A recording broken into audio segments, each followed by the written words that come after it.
Hi guys, in this lecture we are going to look at the subtractive category, which is very important. Let's open the composition subtractive, and here I have a video, and you notice we have two videos, one behind for the clouds and one in front that is the ghost. But the ghost video, first of all, is a motion graphic video.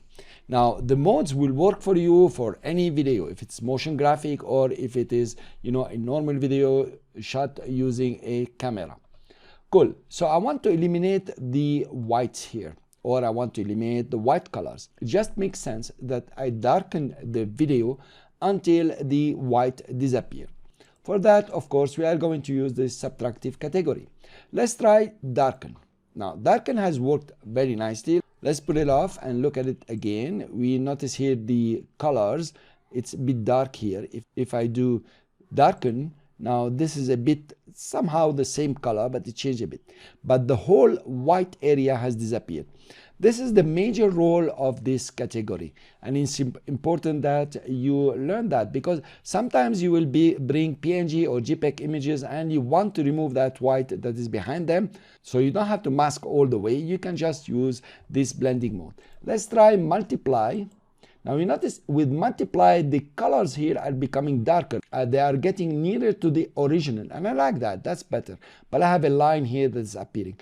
I could fix that line by putting a big mask, just a square mask around the video, and then this line will disappear. That's one way to do it. Let's try color burn. Now the same, but you notice now the colors here have really been darkened and a blue is appearing. So mixing the grayish colors that we have in the ghost movie with the clouds here, and due to the gray, we have something like is blue.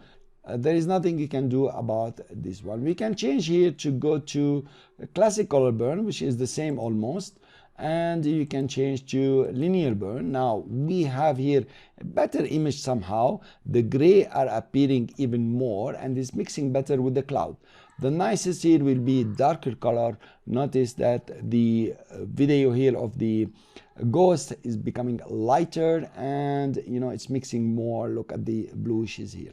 Let's go back to the best one, which is multiply here, because I can see the gray everywhere. So this is the job, or the first job, of the subtractive category. Let's try another example. I'll put these two off. I'll open the shy, and we put this image on. Now this is a very beautiful image. Let's note what's happening in this image. First of all, we have some dark colors all over. That's very beautiful.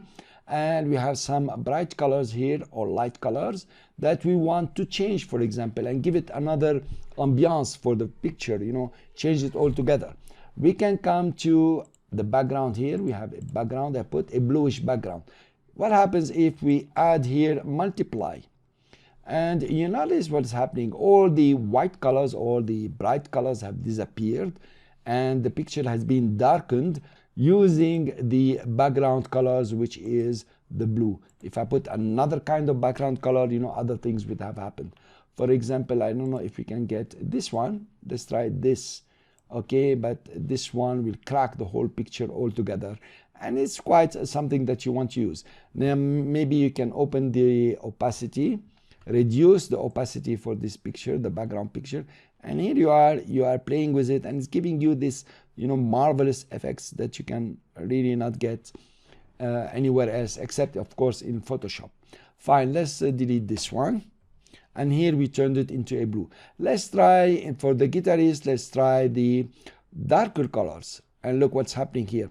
In the darker colors we went extreme, and some colors really disappeared, and the sky now is blue. What disappeared is all the light colors. Notice how his hand was white.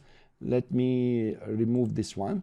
Cool. You notice the white here, the brightness on the hand. Notice the brightness here, and when you pull it back, you have seen they have all disappeared. So this is very interesting. So the way to work is to come to your image and decide exactly what do you want to remove.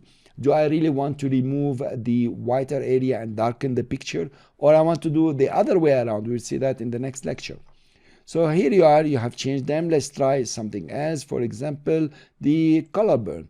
Nice effect, beautiful effect. In fact, you have changed everything in the image. Of course, this has its own use. Notice you cannot keyframe the modes, of course. Now let's go and try another example I want to show you here. I have a very beautiful photo. This is the lady looking up and it's all bright colors. So you might think that, okay, if I darken this, I will get rid of this white. Actually, not really. If you look at her face and you look what she's wearing, it's all white. So if you try to darken it, what will happen is all the whites everywhere or the light colors will disappear. Let's try with the clouds. We take clouds, put it at the bottom, under it, and we have here darken or multiply. And notice what's happening here. Really not exactly what we want. Okay, unless this is what you want, but this is not good because look at the face, what's happening here, the gray and so on is not good. Let's try to darken it. Well, that's much better, but now we have some areas that are very funny.